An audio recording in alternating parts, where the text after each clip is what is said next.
Welcome to Decades of Horror, the 1980s. If thy hand offend thee, cut it off and cast it aside. For it is profitable for thee that one of thy members should perish, and not that thy whole body should be cast into hell.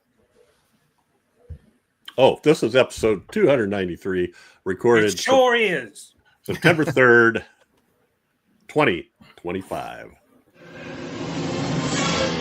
Gruesome Magazine. My name is Jeff Mohr, and this podcast is about horror films released between 1980 and 1989. Each episode, my co-host Bill Mulligan, Crystal Cleveland, and Chad Hunt and I will tackle another classic or not so classic film from this radical, gory, influential, and gruesome decade. Unfortunately, Crystal could not be with us tonight, and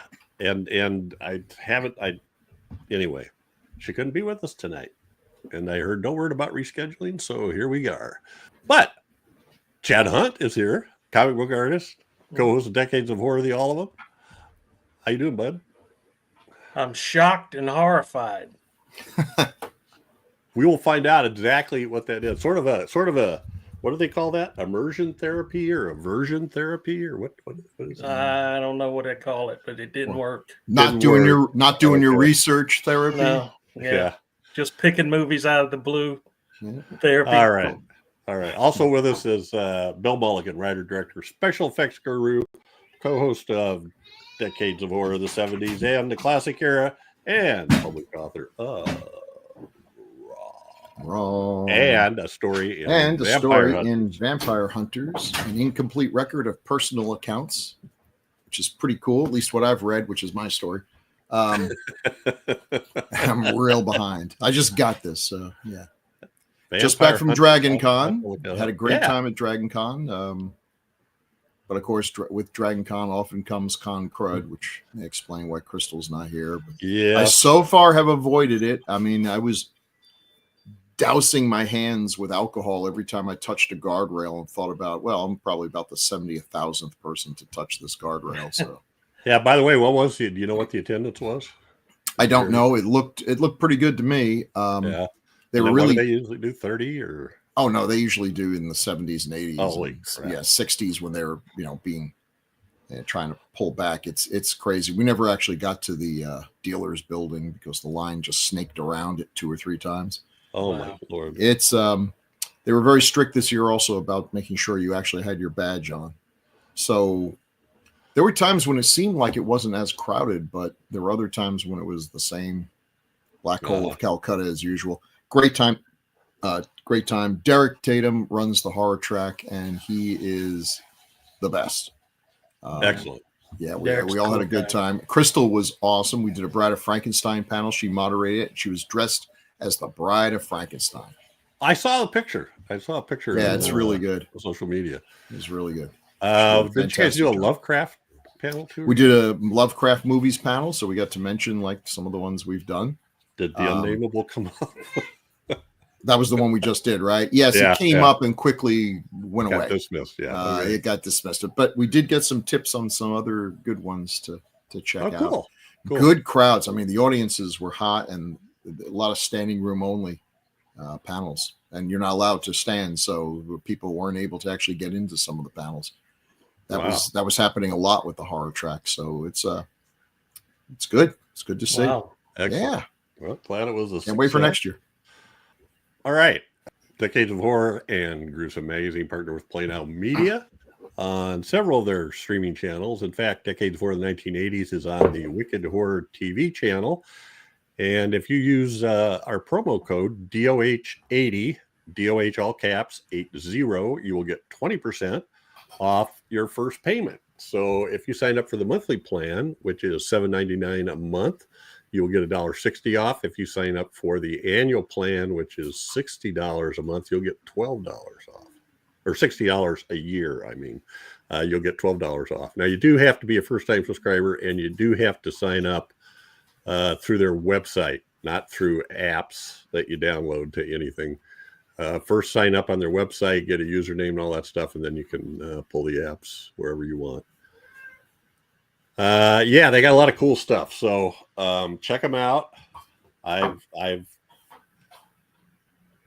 been digging into the Film Noir channel now too, as well as the point of view horror, which is sort of pretty much found footage.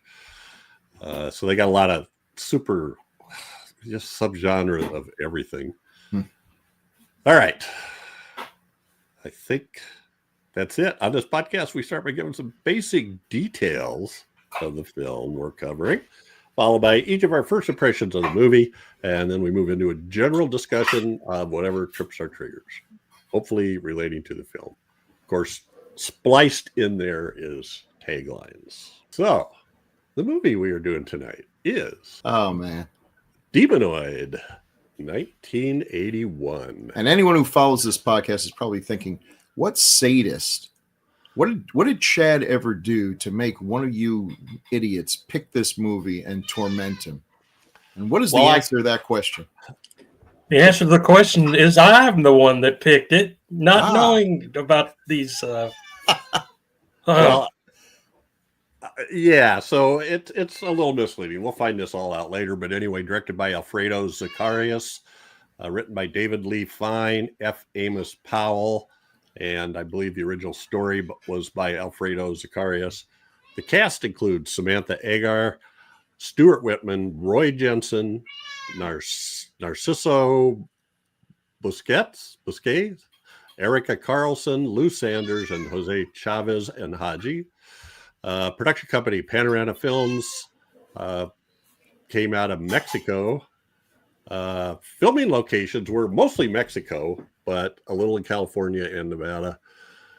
Filming dates October 22nd to December 19th, 1979. The release date wasn't until the 27th of February 1981. In West Germany was the first release date. Then June 12th, 1981, limited release in the U.S. and November 12th, 1981 in Mexico.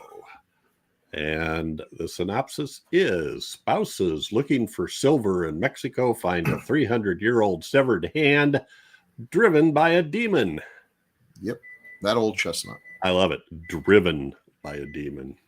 And there we have a picture of the severed hand laying when Samantha Ayers pulls back her bed covers. There it is. Yeah, can we move along from this? And there's the police officer who... I have another version of this. Maybe I should have used this, but I wanted to make sure we got a good look at Stuart Whitman. Look at him there with that cute bunny. Oh, that's not from Demonoid. And there he is with Janet Leigh, Dr. McCoy, Dr. Bones, and Rory Calhoun. It must be Night of the Lepus. Yep. Right? Yep. I couldn't miss a chance to show a picture of Rory Calhoun. He looked happier in Night of the Lepus than he did in this movie. It's like, yeah, it might be about giant rabbits, but I think this one's going to be better. All right. Well, that sends us to first impressions. This one is Chad's pick. Amazingly. So, Chad, go first. Tell us, why did you pick this movie? And what did you think of it? What were your first impressions? When did you first see this? I have never seen this. And I used to see it on the shelf in Blockbuster all the time, and just for some reason just passed it by. Never picked up the box to read what it was about or anything like that. And so it was on, I think, Tubi or something. Yep, and I said, hey, this will be a good reason to watch this. I've never watched it. And boy, was I shocked and surprised and dismayed. You know how long it took me to watch this movie? Over 6 nights it took me to watch this. Oh, wow. That's about every time the hand finds that's about how many times a hand gets severed. Every time the hand would come on, I would either try to fast forward or shut it off and come back to it later. This is what can I say?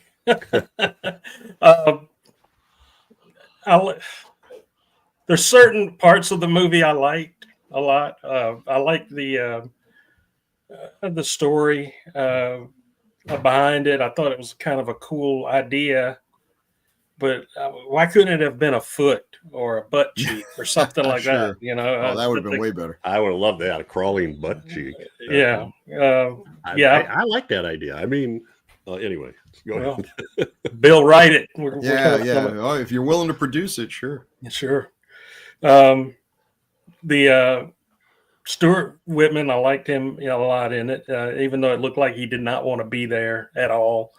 What was her name? Samantha Eggar. Samantha Eggar, yeah. She's always, I love her. What the other movie she was in was The Brood. The Brood, yeah. Great in that. She's great in this. She's cool to watch in this. Mm-hmm. Because she's sort of the Indiana Jones of the movie, I guess. She's sort of the hero of this, chasing this hand around. The casket, I like the casket the hand was in. Yeah, that'd be a cool little thing. Yeah. Little prop. I like that prop. Should have stayed in there as far as I'm concerned. Well, it wouldn't be. It never came out. But this was very mentally traumatic to me, and I'm sorry I ever picked it. But there was parts of it that I did like. Yeah. It was a tough one for me.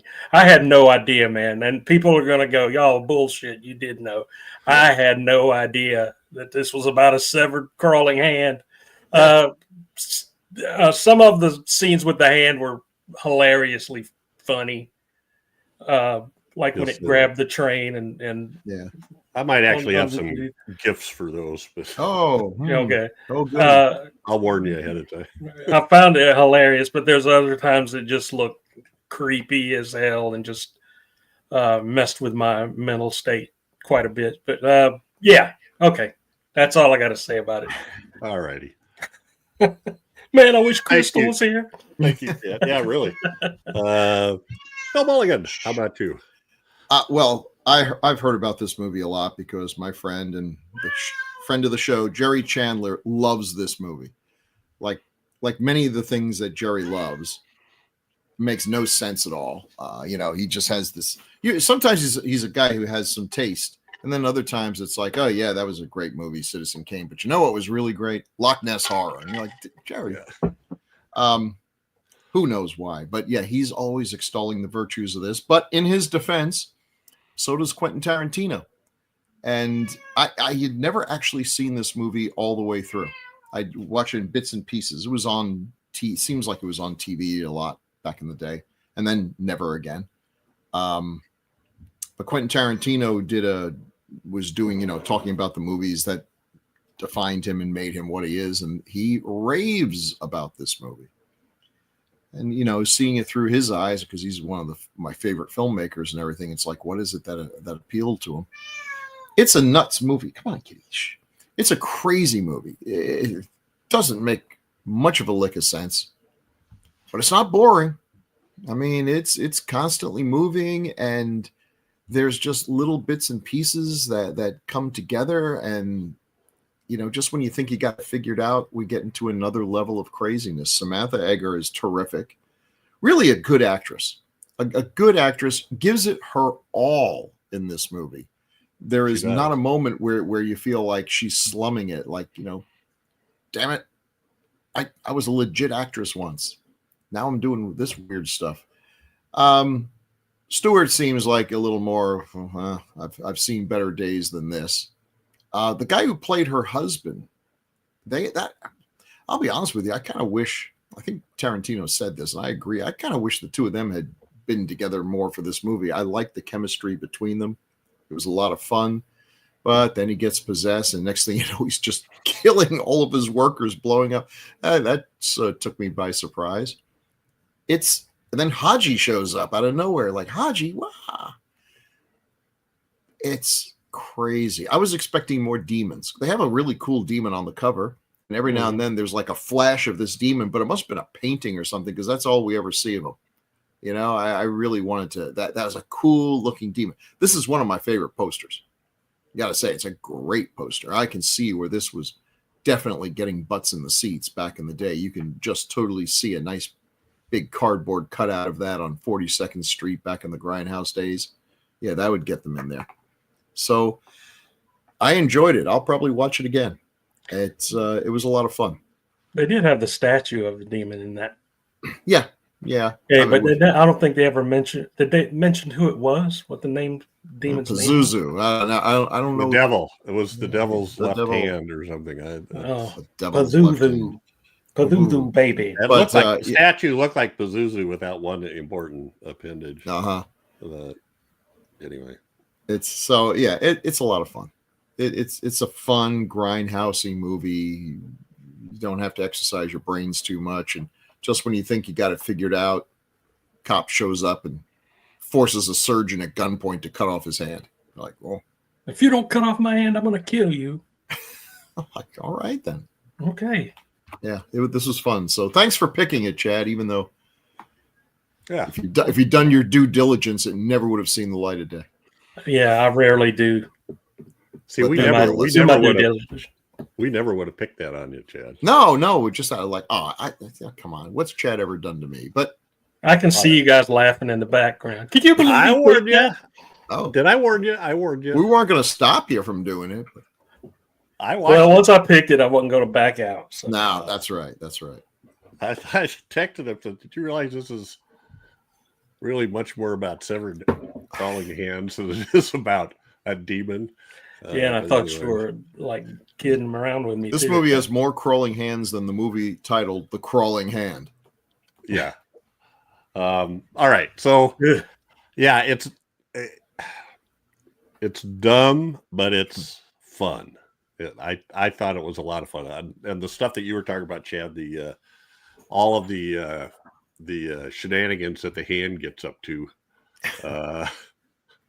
just defies the laws of physics, I guess. But when you're the left hand of the devil, what the hell? Right. What are the rules? Pretty much do whatever you want. Yeah, I enjoyed this, and I found a couple of weird little what do you call those things? GIFs, Easter eggs. Well, I found Easter eggs. I found a couple of little Easter eggs of people and stuff, but I did have some GIFs too. We'll run through those at some point. Some GIFs. Those were. I refuse to call them GIFs.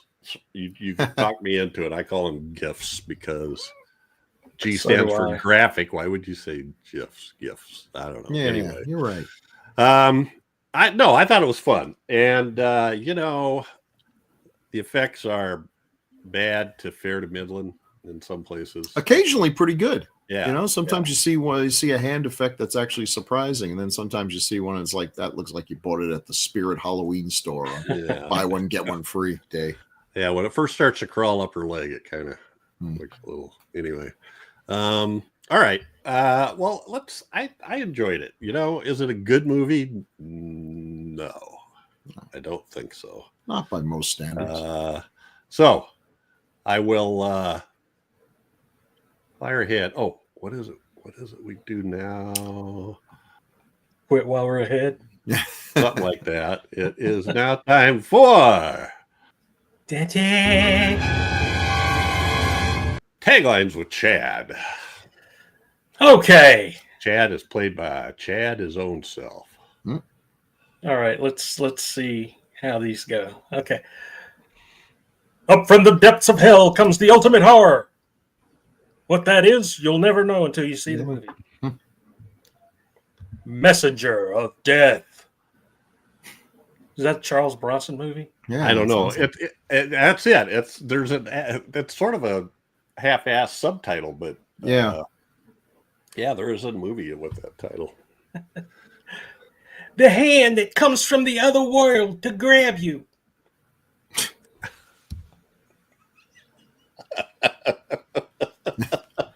I just can't. This is so sad.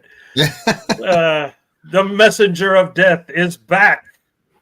Oh, I know he was gone. Messenger of death is back. Did you miss 300 years. It was gone for 300 years. It was gone so long we didn't even know it existed. That's right. We forgot there was even death because the messenger of death was gone. Warning! Certain scenes could be too shocking for those of you who are not true believers in the devil. Wait a minute. Wait, that's kind of put that back. Yeah, does that make sense? I believe in the devil. So I'm not afraid. What? I found it boring and mundane. I found it. Devil shows up to scare, and you're like, can't scare me. I'm a believer, leaving the devil confused. Wherever you flee, it will come for you. Slowly. Now that was a translation from the German tagline. Yeah, originally said, wherever there are fleas, it will come for you. That's probably a very common German phrase, too. Well, it could have been wherever you run. We will come for you. The actual word was the word for flee, and I thought, I'm cool with that. So, all right, folks. And that's been Taglines with Chad. Chad's our hero, cool and rad. With him reading taglines, they can't be that bad. It's like having Crystal here. It is almost. I wanted to hear what you had to say about this. Well, here's that poster you're talking about, Bill. Yeah, look at that. I mean, we got kind of the giallo woman in blue in the back and boss looking demon. But big sword, naked ladies, and a hand clutching, about to grab the titles. There's nothing not to love. That in no way indicates that the movie is about a severed hand. No. Well, you might have asked. You could ask yourself, where is this hand coming from that's about to grab the titles? How many posters have hands reaching out of them? Yeah, it could be. Posters have hands out of course, them. The demon's missing a hand, of course, but it looks like like a heavy metal poster or something. If he was holding a guitar instead of a sword, and then he's got like the groupies around his legs reaching out for him, it's like he's got a pointy tail. I mean, it's just classic. Well, you look at the title and you look at that demon, and you just have no way of suspecting. If it was the left hand of the devil or something like that, that would. I don't know. Well, I thought when I first saw this on the shelf in the video stores that's the monster. That was the monster. Yes, that's what I'm going to see in this movie. And you get a flash. Now I hadn't noticed it before, but he is missing his left hand, isn't he? Yes, he is. Yeah. Yes, he is. Oh, see. He is in the scene where he's got all the smoke coming around him and the lightning coming to him too. His hand is gone. So, well, that's continuity. Continuity, yes, indeed. Here we go. Here's another one. Macabra, La Mano del Diablo. I didn't even know what this one. This looks like an Andy Mulligan mess here. But it's kind of cool. We have mummies, and there are some mummies in the movie, but they don't matter. And we have a severed hand, all decayed, nasty looking, holding a mirror and reflected in the mirror. Super elongated. Yeah. It is. Yeah, that's odd. It's an odd little. So in Mexico, it had two titles. So this one is The Hand of the Devil, and the other one is La Garra del Diablo, the Devil's Claw. Anyway, I'm going to show another version of this here in just a minute. Macabra, die Hand des Teufels. That would be German. So that looks like a Lucio Fulci, it does, kind of thing, or Dr. Butcher, MD, with but the hand of the devil, right? Yeah, that's what it is. It's nobody. None of these other ones say anything about demonoids. None of the other languages. They all go, "That's a stupid title. I'm going to find something that says what it is." It's too bad. Demonoid's a cool title. Yeah, I don't know what it means exactly, but.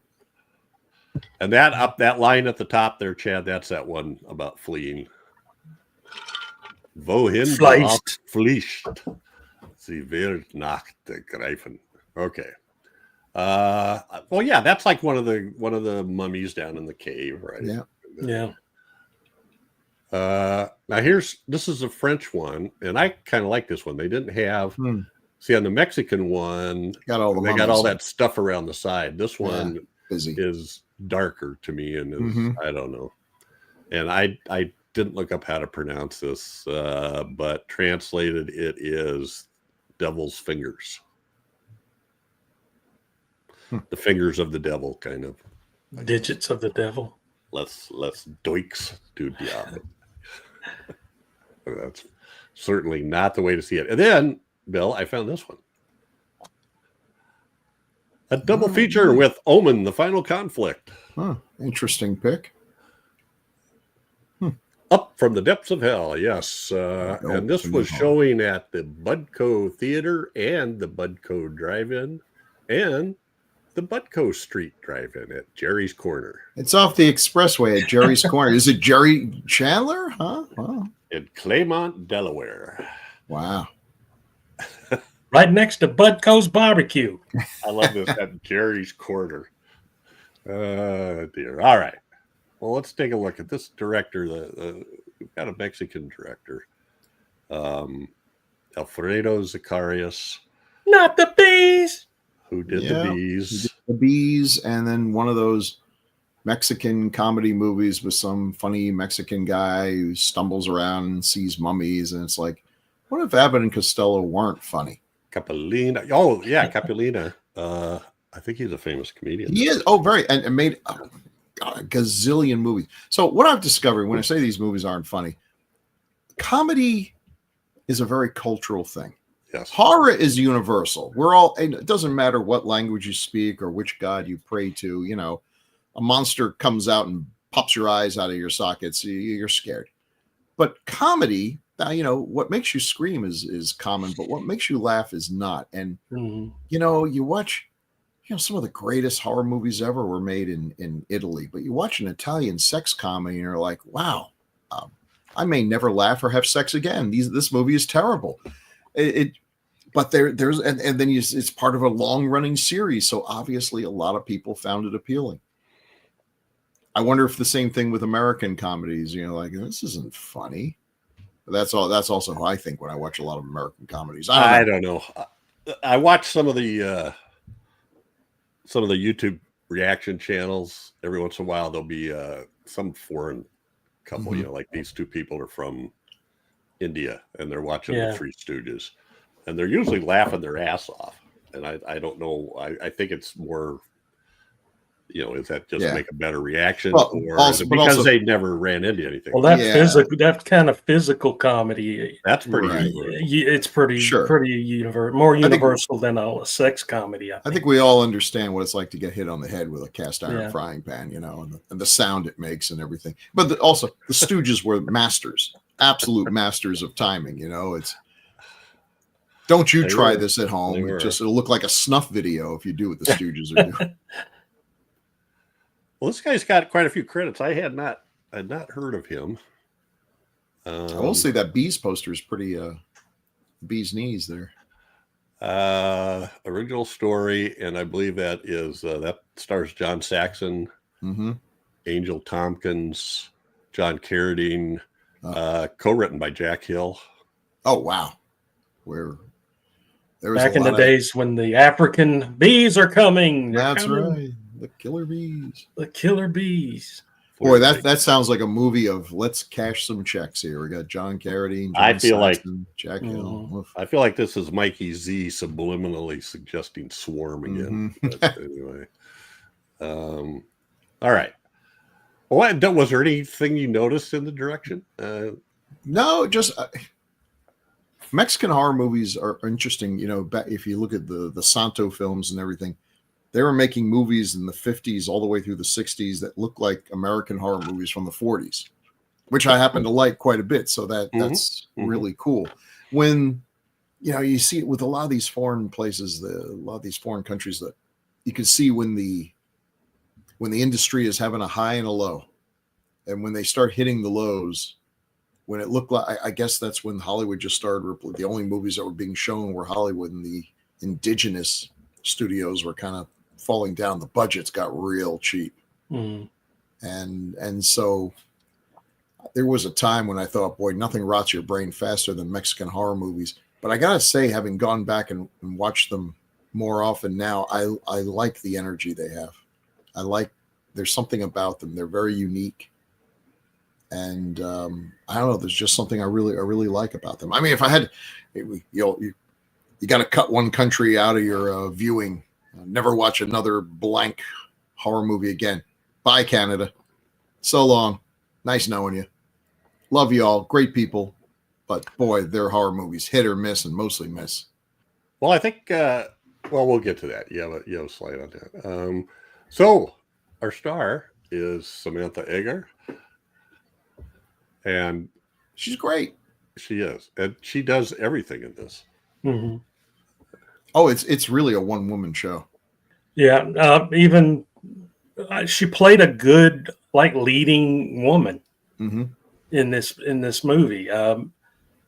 She's playing alongside, like, Stuart Whitman, who was a pretty big name at the time, or coming to the end of that by the time this came out. But every scene she's in, she commanded the attention in the scene, and she, for all the movies that I've seen of hers, she's done that in every movie where she's the standout. I mean, she really does a good job, and she doesn't seem to care what the quality of the movie is. She comes in and she does her best, she's a pro. Yeah, and that's what I got from her performance here. She was just great. She was so good in The Brood, but it was a very small role, really. Kind of saving her till the end. Now, when she shows up, damn, memorable, very memorable. But here, you're right. She's in it from the beginning to the end. She is not a damsel in distress, although she is often in distress and threatened. But she's a much better role than just someone we're afraid is going to get killed. She takes command. She's doing a better job searching for her husband than the cops are. She's probably why she got top billing. Yeah, but he makes you wonder. Why was she not a bigger name in Hollywood? She obviously had the chops. Mm-hmm. She's attractive without being like supermodel ridiculous. It's believable that she would go down in the lines. Yeah, semi-believable anyway. She got nominated for an Oscar for Best Actress in The Collector in 1966. Yep. Let's take a look at some of her movies. Maybe you got that on there. I was mostly putting the ones 70s, more of our kind of our sort of thing. The Brood, obviously. She was in The Uncanny, the cat movie that we did. Yeah. The Exterminator, which is probably one of those we'll get to at some point. Nice little grindhouse exploitation movie. And a really odd one, The Dead Are Alive, which great posters and everything, but is actually, as I recall from having seen a long time ago, a little bit mild. Although I think it's by, if I'm right, Curtis Harrington. It's by an interesting director, but it feels more like a TV movie. What's it say there? Alex Cord and John Marley. Yeah, some good people in it. Yeah, I love that poster. I do too. I've never heard of that film. Yeah, there's another one. Didn't more recent director do a movie called The Dead or Alive? Like The with Dead, Johnny, there's- like with The Dead Alive. yeah. Isn't Wasn't that there the one- Peter Jackson one with the? Wasn't there one with like Keanu Reeves or something? I don't know. There's one called The Dead Don't Die with Oh, that's what I was Bill thinking. Murray. The Dead. Yeah, that's the Jim one I was thinking. Jarmusch. Dead Don't Die. Jim Jarmusch Yeah. film. So, she was perfectly happy taking roles in quirky, small little films, but always good. I'd say a pro. And yeah, I've seldom seen a movie that seems so marginal with an actress that is really giving it more than it probably deserves. But why not? Why not? You can act, you can half-ass it, or you can give it your all and be the best thing in the movie. Why not do that? I got to respect that choice. Wow. So this The Dead Are Alive is directed by Armando Crispino. Oh, so totally not Curtis Harrington. I don't know what I was thinking. It says it's $110,000 budget. In 1972, it's an Italian flick. Anyway, might be worth checking out. It doesn't have a bad rating. Photographer of an archaeological expedition digging up Etruscan ruins in Italy begins to suspect that not all the Etruscans buried there are actually dead. See, that's one of those words Americans have no knowledge of whatsoever. But if you're making a horror movie in Europe and you just like drop in there, oh yeah, it's an Etruscan demon. You're like, well, of course it is. What else would it be? It's like one of ours saying it's a Pennsylvania demon. Yeah. Brood's a great movie, which I think they It's did. from Erie. Yeah. It's the Jersey Devil. Yeah, the Brood's terrific. Yeah. Cronenberg, right? Yep. Oh yeah. Even more Cronenberg than most Cronenberg. Mm. And it's got Oliver Reed. I mean, dang. She's in a lot of good stuff. She's in the 7% Solution. Now this sounds like a giallo. Let me look here. Anatole Litvak. Okay. The lady in the car with glasses and a gun. Oh wow. Sounds interesting. Giallo Anyway. Noir. Wow. All right. Well, she plays off Stuart Whitman, who plays Father Cunningham. And I got to ask you guys, was he supposed to have like an Irish accent? He did it first. Every once in a while. Once in a while, you're like, oh, it's up to me, Lucky Charms. Yeah. There wasn't much of an accent to it. Yeah, it kind of came and went. He's pretty, he made a lot of Westerns and stuff. Mm-hmm. I think you got a bunch of them here, a bunch of movies that he made.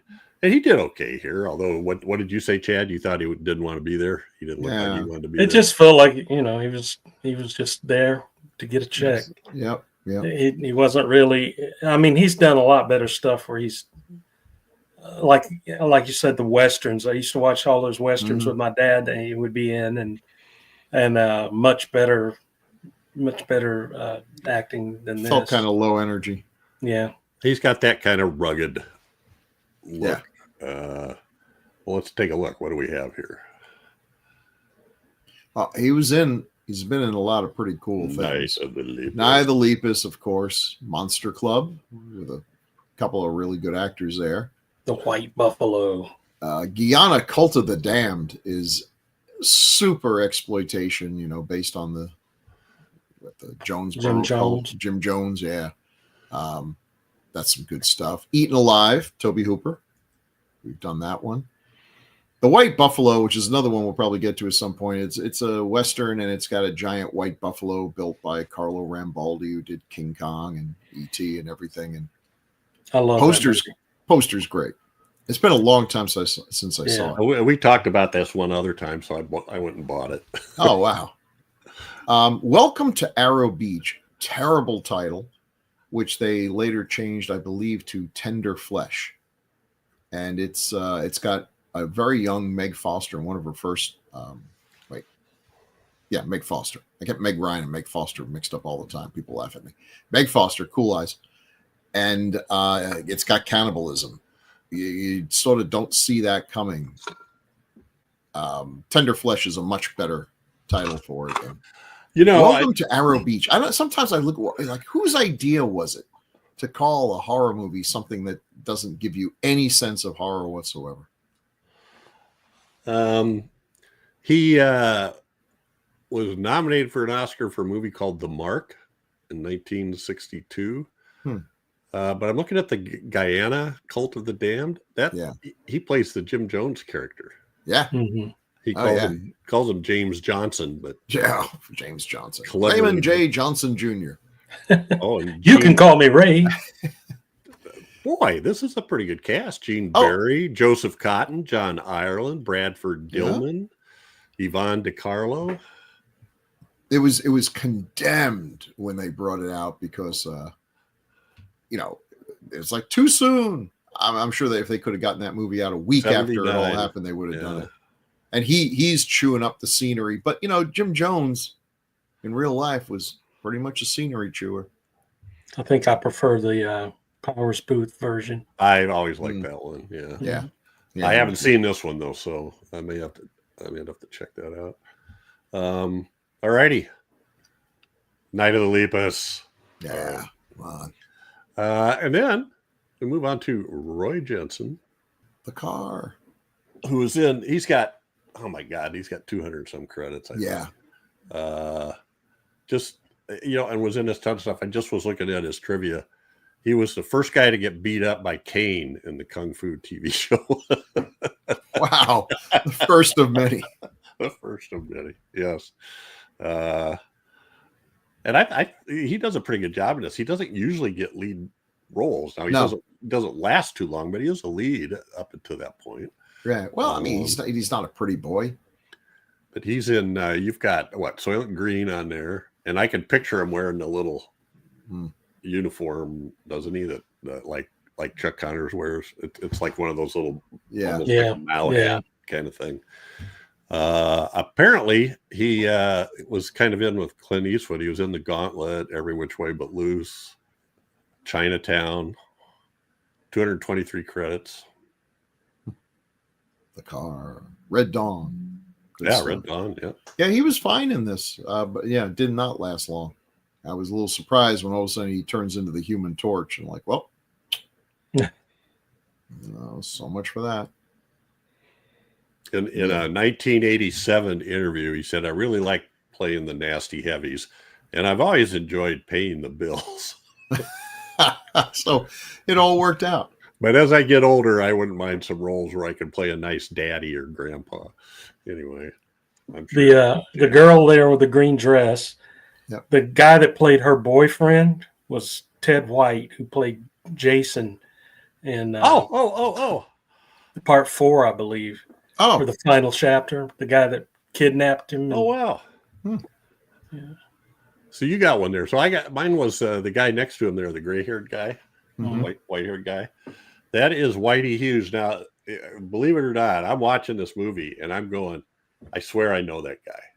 I know him from somewhere, bit parts of some movie we've done. So I look his name up and I discover he is also a stuntman.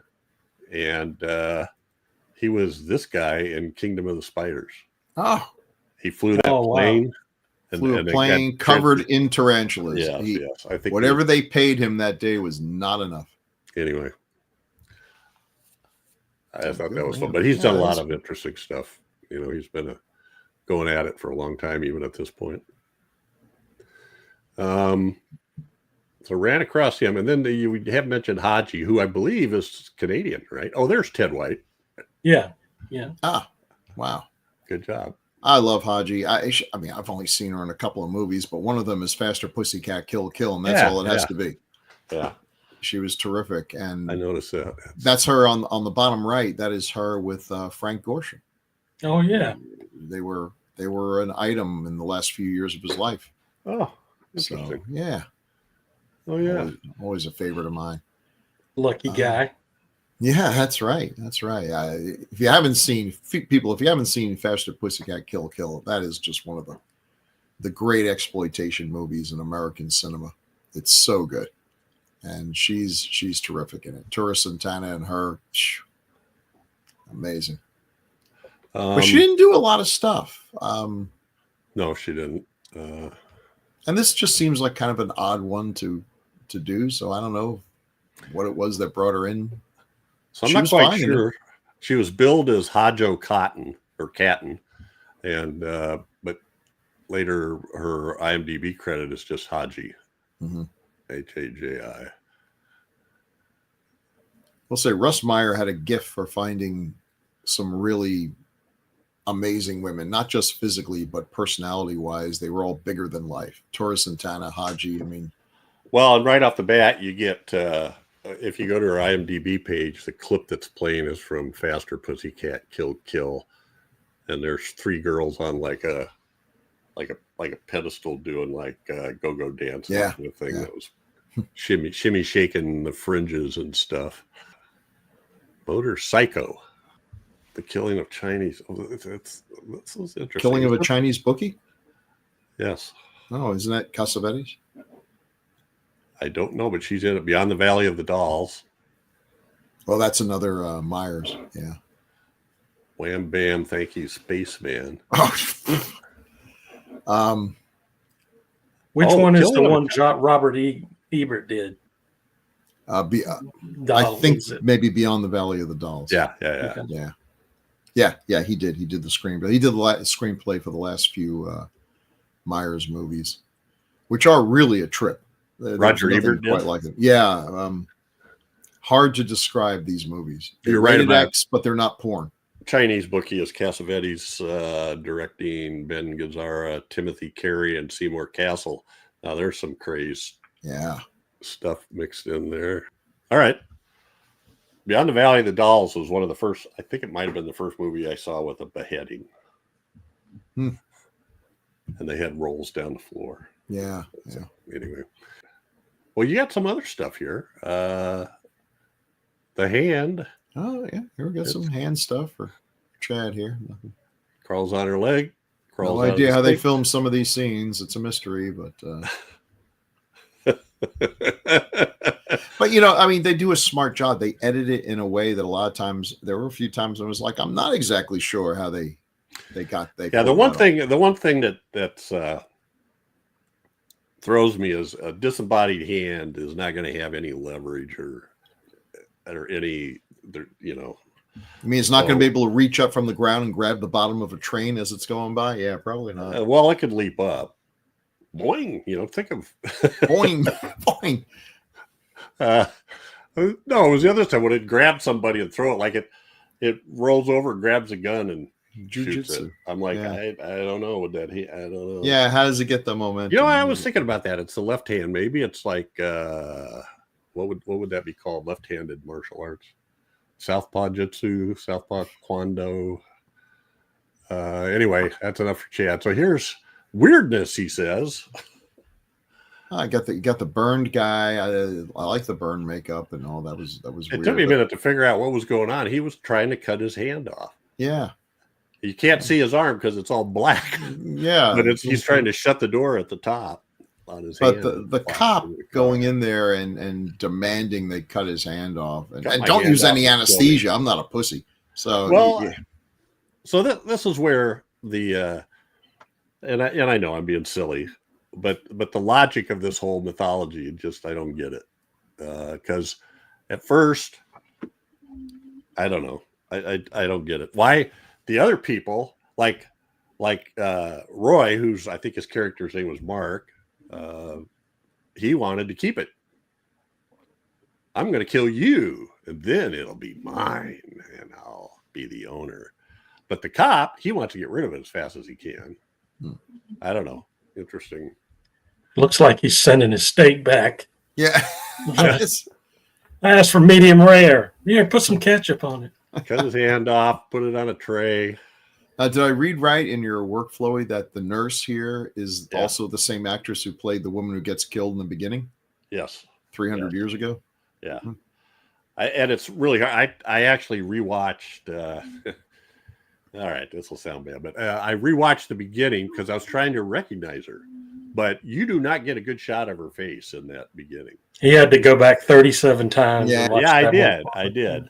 It's a nude scene. They rip her clothes off. She's clothed like in ceremonial robes with a hood on, so you can't see her face for quite a while. And then when she does take the hood off, then she's thrashing back and forth with her head, and her hair is flopping in front of her. Nobody's watching her face at that point. Yeah. So, I was trying to see if it was the same person. Those hoods, every time you see a Euro movie where they have the people in those hoods, I know they're thinking like the Inquisition. All I'm thinking is the Klan. Yeah. Mm-hmm. Well, it's Mexican, so what was the what it reminded me a little bit of is Curse of the Aztec Mummy. For no reason than just this general mumbo jumbo behind it. That was some good burn makeup though.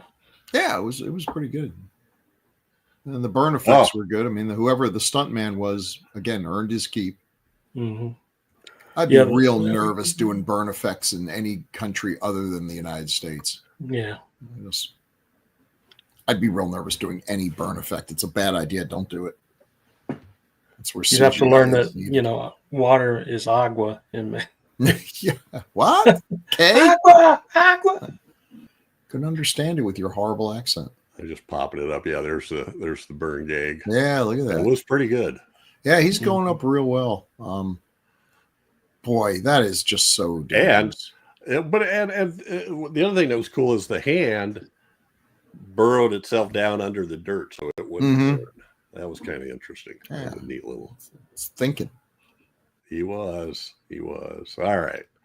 What difference would it have made if it had flesh on it or not? You know. Well, you want to. Well, I don't know. Devil doesn't want to get burned. I don't want to overthink this movie. More weirdness. So yeah, there's the devil, I guess, or the demon. Doesn't look quite as impressive as he does on the poster, but it's not terrible. It's pretty good. He's got the Underwood deviled ham pointy tail. That was extra points for that. No hand. He's missing his left hand. Yeah. So this is where it attacks Stuart Whitman, and somehow or another is able to throw him to the ground by the Leverage. jaw.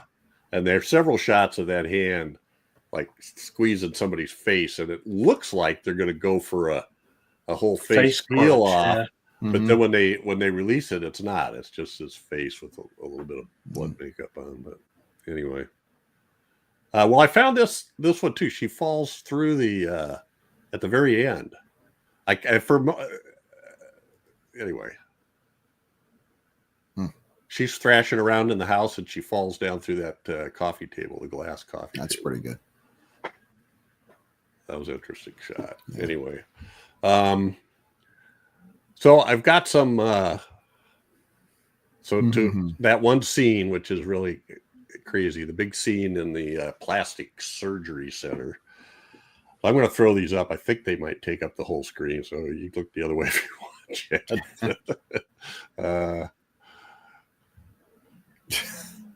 And it's going to jump off. Oh God! It jumps off.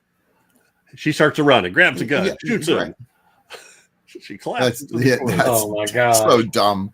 So dumb. And then from there, he takes out his baton and starts to beat it. Nick grabs it from him, attacks his face. The hand it leaped from the table to his face. I just can't. I thought there was 4 of them. Oh, here it is. Here's the rest of it. Yeah. And now the doctor comes over to help. Oh no. Let's pull the hand off. No, don't touch it, she screams. Don't touch it. Yeah. Look, crunch. There, where it looks like he's like ripping his face off, but then it just, It's got acid for blood. And then we have the one where Yep. the doctor throws his hand under the train and chops his hand off, crawls along the tracks, and then leaps up and grabs a hold of a cross member. Oh, there it is. I got it. They should have had him on the side of the road hitching a ride. Yeah. This, I can't remember what this one was. This is, I think, Stuart Whitman. Oh, yeah. This is great. The hand comes out of the sleeve, jumps out. It was hiding in the sleeve of the. I don't know what that mannequin was. I've never seen. Usually they have statues in churches. They don't have mannequins. I don't know. Maybe in Mexico. And one last little thing. All right. So did you notice what kind of car? The Thing. The Thing. Now, what other movie did we have? Oh my God, The Thing. Volkswagen Thing in. I thought there was a product placement for it. There was 2 of them. There was the orange one she drove, or the pinkish one, and then the one her husband drove was parked there. You know that bottom shot? You know what movie that's from? Is that Tanya Roberts? It's Tourist Trap. Oh. Boy, every time I see a Thing, and you don't see them very often. Who made those? Volkswagen? Yeah, even when they were popular, they weren't that popular. But it seemed like a joke. Like somebody at the Volkswagen lost a bet. Volkswagen's going, they sell a lot of Jeeps. Why don't we make it look kind of like a Jeep, but kind of like a Volkswagen too? But the marketing was like it's the thing. Wacky music. Dun, dun, dun, dun, dun, dun. I actually looked it up. I think it was called like Model 181 or something, but it was on the market for 15 years, and that I don't remember. I think there just wasn't that Really? many of them around. That really, Yeah, I thought it came and went. I just remember the ads for it. It sounded like, it sounded like they were advertising a game for kids. It's Parker Brothers, the thing. Wacky yakety Now I sax gotta look playing those in the Yakety up. Sax, yeah. Well, I gotta look those up. Oh man. I've never seen one on the road. I mean, do they have any value anymore just from nostalgia? I think it said 68 to 83 was the production run. So I mean, if you had a working Edsel now, you'd be sitting pretty, because everyone knows it was the biggest disaster of all time, and it was actually kind of a cool looking car. But you would think for that long of a run, you would think that you would see some on the road here and there. Not one every day, but you'd see one every now and then at least. Nope. Yeah, I don't. The thong. So I think that's about it for this one. Any other comments you want to make on it? I got no information on budget or box office. I'm sure it was on a shirt tail. It was filmed mostly in Mexico. I'm sure it made money because I think it probably almost had to. Well, it depends how much they had to pay, wouldn't you think? Samantha Eggar and Stuart Whitman, maybe not that much. I don't know. I don't think either one was getting that. I mean, when the others, the Dead Don't Die, we said, a total budget of $150,000, so the actors weren't getting much. I mean, actually, it's a good cast. Good. There are some actors. You got A actors, you got B actors. You have people who were A actors and are sliding down to the C thing. Then you have people like Samantha Eggar who were always A actors, but did not command A prices. When you hire someone like that, you're getting a professional who will give it their all, not hack it out. And if by some miracle your movie turns out to not suck as much as it almost always will, you might actually have something good there. It'd be a shame to make a movie and actually it's like, hey, this wasn't a bad idea, but we hired the cheapest actors we could find and they're just awful. But she was really impressively good in this. So is she still with us? I don't remember ever seeing an obituary or anything, but kind of going back to Ted White. I saw an interview with him. I think she is. On Friday the 13th, and Corey Feldman was in that movie when he was a kid, the final chapter or whatever. And he said that kid was the biggest brat I have ever encountered in my life. He goes, I felt like turning him over my knee and beating the hell out of him. He said on more than one occasion. He goes, I just couldn't stand that kid. I hated him. So I should probably tell this on 70s, but we did Time After Time, and Jerry Chandler sent us a link to this Dragon Con interview with David Warner and Malcolm McDowell, and they were talking about it. And somebody, what was it? Malcolm McDowell said, "Well, you guys, that kid grew up to be a pretty famous actor." Somebody yells out, Corey Feldman. Oh, well, I guess not that famous. Oh, wow. David Warner's like, he didn't even hear of him. But somebody came up to him one time and asked him what it was like to work with Corey Feldman. He said it was just crazy stuff. That's funny. But he ends up, I think, is it Malcolm McDowell was in that one that came out like 2018 or something where Corey Feldman, it's just a weird movie with a whole bunch of cameos by a bunch of famous people. You guys, you have no idea what I'm talking about. No. I know it's not this. I keep wanting to say Corbin Burnson, but it's not that. That's the actor's name, but it's something along those lines. Corky Romano? Yeah, nope. Anyway, I shouldn't have gone astray here. But yeah, these little, like we showed with those gifts, the effects battles are just kind of insane. I guess you have to assume it's a supernatural entity so it can do that stuff. But if it could do that stuff, why not just fly? I just teleport or something. It manages to ride the train, and somehow or another it gets, I forget how it gets to her house or the church, and jumps down the stairs, literally leaps down the stairs. It's great. And then they burn it up. He burns it. that's a great, that's kind of a cool scene, because I'm kind of like, why did he stick his hand through that stained glass window? Is he going to cut it off or what's going on here? And I don't know what he's doing. He's apparently, by force of his will, Stuart Whitman can get her to come over, hand him the knife, and then put her face down in front of him in the hand. Isn't that what she does? Mm-hmm. And then he goes to stab her head, and she moves, goes right through the hand. Now it's through the stained glass window, and the knife's through his wrist, and he can't pull his hand out. Yeah, all you gotta do is let go. Wow. He lets. Well, it was through his hand. Oh, that's right. He did. Well, he had the other hand to reach around and pull the knife. Well, he did, but he had a different idea. Apparently, that short-circuited the control the hand had, because then he hollers for a blowtorch and fires up the hand, and apparently burns it to a crisp, because they go out and dump it in the ocean. Aren't they like spreading the ashes in the ocean? He's saying some Bible verse when they're in the boat, very quick and short. Then she ends up all happy in her house, knock on the door, and suddenly there's water and kelp laying all over her place. And she just kind of goes, huh, and keeps, just like, anyway. Should have seen that coming. I'm not going to put any kind of demon-possessed ashes into the ocean. It's full of sharks. By the way, that movie you were thinking of was Corbin Nash. That's it. Thank you. That is a very weird movie. All right.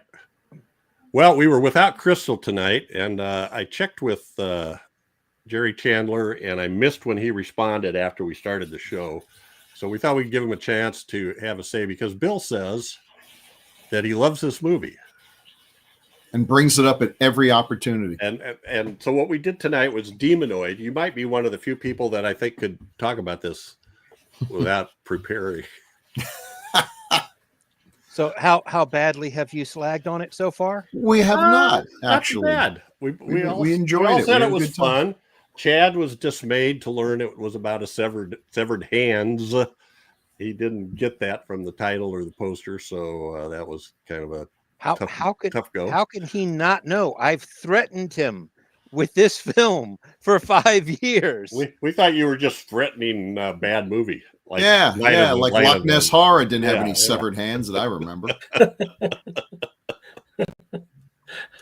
Anyway, when did you first see this, Jerry? You're not going to be at all surprised by this answer. In the theater. Commander USA's groovy movie. Oh, there we go. Oh, Of course. Now it must have been pretty heavily cut.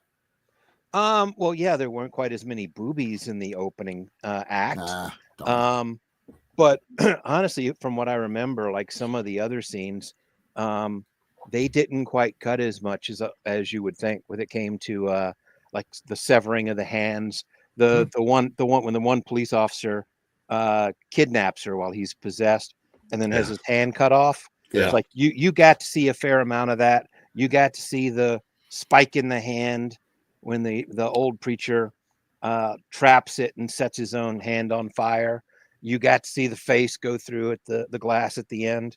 So, I mean, if they did any editing there, maybe they just snipped it so it was that much faster. So you just get that quick glimpse. But no, it was pretty intact except for the nudity. And of course, it had, Commander USA making it tolerable. Soaring superhero. So what is it you like about this movie or you enjoy about it? I think this is one of those movies where you say, just because I like it doesn't mean I think it's a good movie. No, it's not. It's not a bad movie, but it is not a very well done good movie. It's just a relentlessly creepy, it's almost the concept when people talk about zombies and they have the argument, fast zombies, slow zombies. And people talk about, well, slow zombies are better because it's this like encroaching death. It never stops. It keeps coming. No matter what you do, it's always going to be coming. And that, particularly being a young teenager when I first saw it, that was the vibe for me with Demonoid, because the thing just doesn't stop coming. Everything you do, it's coming. That's a good point. I think if I'd have seen this when I was a kid, this would have been one of my fears. I think it would have really creeped me out as a kid. That all the stuff that hand was doing, and it just kept coming after people. So and it's smart because it would work things out. It would take control of you. It's this demon possessed hand and the entity animating it and then controlling you. Once you're controlled, it's smart. It figures out how to move to the next person or how to set up the next opportunity. And the fun thing when it comes to like some of the stuff that I like about horror when I'm watching it is you kind of realize the people that are possessed by the hand still realize who they are and that they're not fully in control anymore. Because occasionally they make those comments like I don't want to do this, but it's making me type stuff. And certainly at the end, the old priest, obviously he's got some control over himself. yeah, But he's resisting the hand as best he can. But even doing that, if it keeps going on, he's going to let the hand take her over. So it's like you're possessed, but you're aware of the fact that you're possessed, and maybe you can fight back a little bit, but you can't win. And well, go ahead. Well, doesn't he? I was thinking that he, like he, is it him or is it her husband that says this is really yours, but if I kill you, then I get to keep it. I think it was because I obviously didn't watch it in prep. It's been. I think it was. I think it was been about 6 months, but yeah, I think the husband said something like that, and I think one of the other victims said something like that.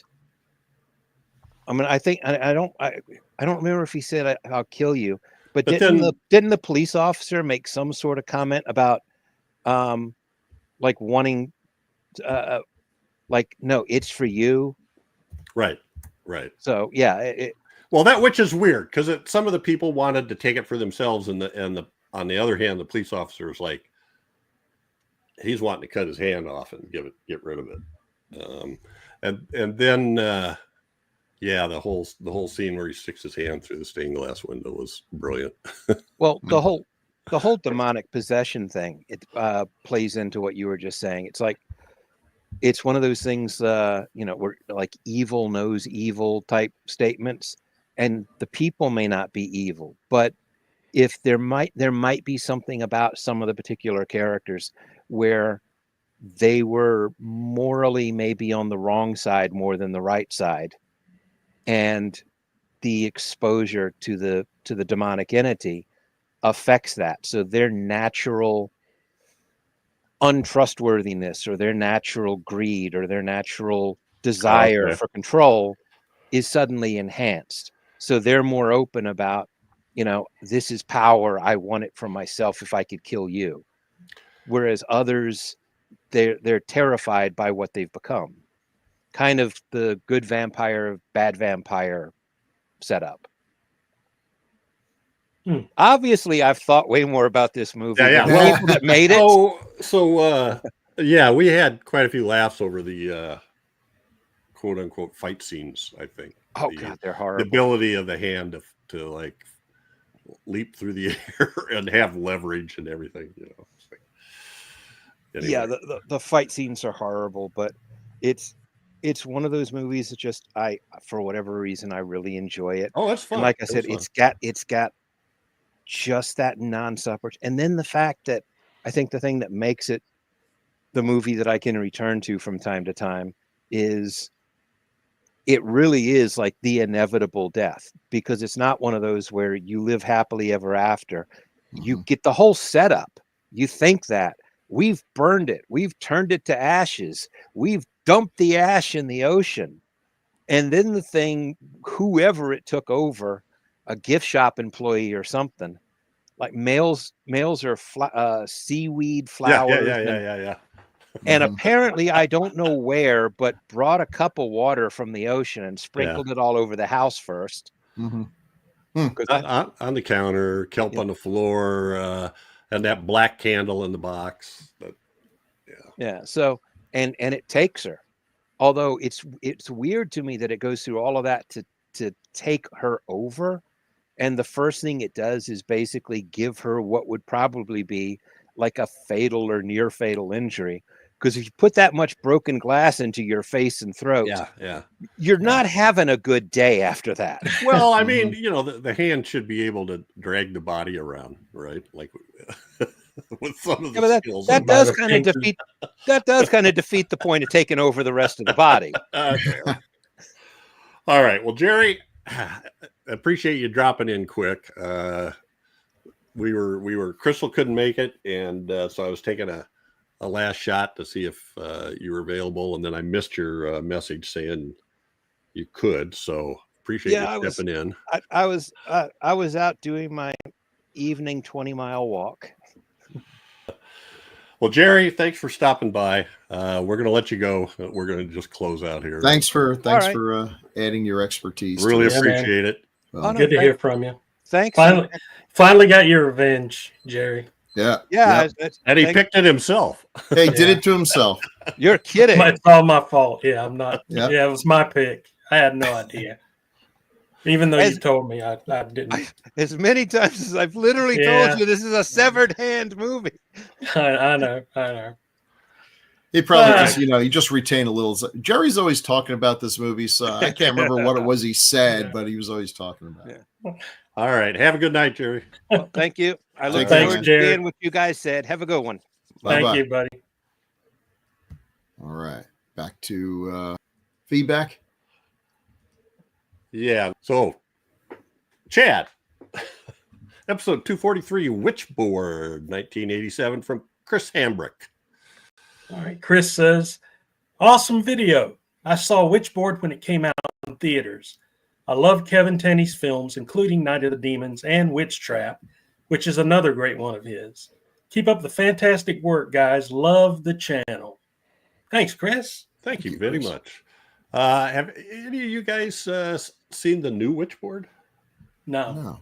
I haven't heard about it, but I haven't seen it. I have to go check that out. I know he's not really involved, I don't think, but Kevin Tenney. Well, speaking of Kevin Tenney, now we have a couple on episodes 291, Night of the Demons. Bill, James Harris. James Harris says, what's shaking, Grue Crew? Thanks for a totally bitchin' review of this most excellent 80s classic. I remember seeing this film at all of the movie rental places right after it came to home video. I never actually rented it because I didn't want to look at Angela's hideous face for an entire movie. I was, however, really impressed with her special effects makeup. I eventually ended up purchasing it, and I thought it was a lot of fun. Plus, any film where Quigley's Jigglies make an appearance is worth checking out. Thanks, y'all. Quigley's Jigglies. I love that. That was a good one, James. Thanks. That's good. Thanks, James. And this is a new one, I think, from A Little Voice on Night of the Demons. Chad?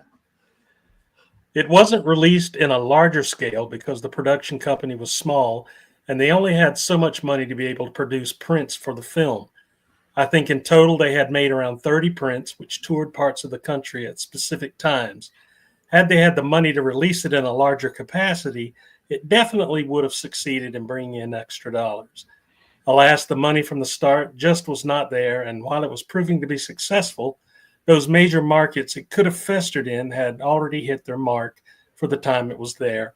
So there wasn't no reason to go back even after money had been made, if that makes sense. Also, the on-screen budget was just under $1 million. The total budget was $1.2 million after post-production costs. We said 1.2 mil estimated. Yeah. Appreciate that, A Little Voice, because I think isn't this the one we were talking about, how it had a long run in Detroit and New York, but no place else. That's a good explanation. Appreciate that. Good. All right. Episode 292, The Unnameable, from Retro Game Man Dan. Bill. Yeah, I found it boring too. Had some ambient photography and the creature makeup was good. Ron Perlman is the creature. That's hilarious. Did look like Ron Perlman. A little bit. One of my favorite usernames, Retro Game Man. Yeah. And from Manny Lamont, Chad. Manny says, when I first saw this film, I couldn't get through it for sheer boredom. A snooze fest. Resurrected was a better film, not to mention Dagon. Both were better adaptations of Lovecraft. I agree. It's kind of, I mean, look, I don't think I've ever seen Unnameable is probably by most metrics a better film than Demonoid, but it is not more entertaining than Demonoid. True. And that's, I don't care if your photography is razor sharp and all the lighting is perfect and the sound is great. Just entertain me. All right. Well, I appreciate it. Chris Hambrick, James Harris, A Little Voice, Retro, Game Man Dan, and Manny Lamont. We appreciate you making comments. We love them. And we try to read everyone that we get. We do. We do. Yeah. Even if you're Even if it's telling me I'm a butthole. Still read it. Oh, those are the ones we like. Because occasionally we get those little nuggets that we'll incorporate into the future, like Quigley's Jigglies will probably make a reappearance at some point in the future. It just might be a code name for something. Yeah. So that's it. Well, there's plenty of ways to stay in touch. So please enter feedback or make comments on the Gruesome Magazine YouTube channel, or you can send emails to feedback@gruesomemagazine.com, or even leave comments on Gruesome Magazine's H&R and DOH podcast Facebook group. You can also go to the website if you want to see, the stuff on YouTube is all the video stuff, but we just started that I don't know, 5 years or so ago. We've got older, all audio only episodes. So, and all of our episodes are translated to audio only just for standard podcast apps. So check us out there too. All right.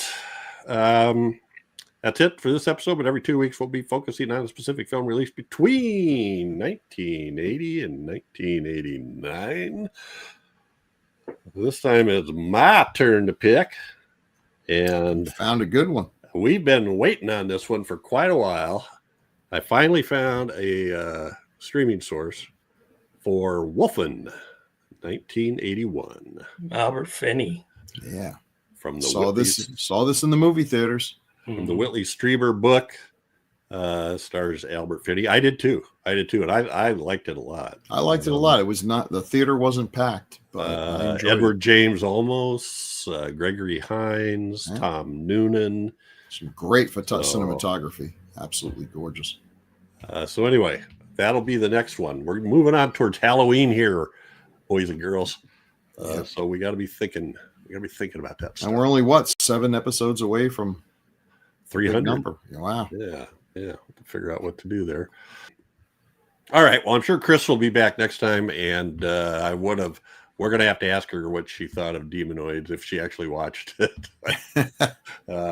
Sounds like she's been sick for a couple of days, though. Thanks to all the Grue believers, and thank you guys. And thanks, Jerry, for jumping in at the last second. Yeah, absolutely. For a few minutes. Say good night. Night. Good night, everyone. I don't know.